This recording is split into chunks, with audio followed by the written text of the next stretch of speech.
নতুন সরকার অনেক চিন্তা ভাবনা করছে এটাকে আরও উন্নত করার জন্য, এটাকে আরও সাজানোর জন্য আমরা চেষ্টা করব।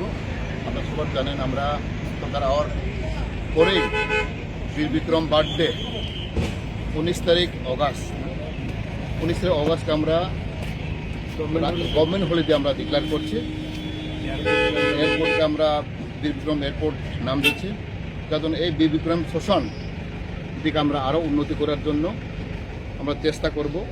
আজকে আমরা আমাদের এমএলএ ডক্টর দিলীপ সঙ্গে আমরা এখানে ভিজিট করছি। আমরা দেখব আগামী দিনে আমরা কী করতে পারি, যেন আমরা কমিটি গঠন করিয়ে এটা সম্ভাবনা এটা বলে মিউনিসিপ্যাল আন্ডারে আছে, স্মার্ট সিটি প্রজেক্টে এটা ঢুকাইতে পারি, এটা আমরা চেষ্টা করব। আমরা আশা করি আগামী দিনে এই শোষণকে আমরা আরও সুন্দর করে তুলব।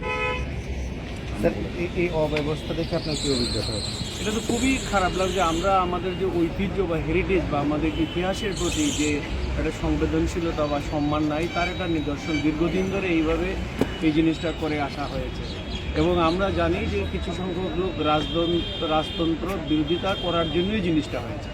কিন্তু এটা সত্যি যে রাজতন্ত্র যে এখানে ছিল সেটা একটা ইতিহাস। আমাদের সেই ইতিহাসটা আমাদের রাজ্যের ছেলে মেয়ে সমাজের বলতে হবে। ইতিহাস বিস্তৃত কোনো জাতি কোনোদিন কোনো উন্নতি করতে পারে না। এবং এটাকে আমরা যে আমাদের ঐতিহ্য সেটাকে আমরা করে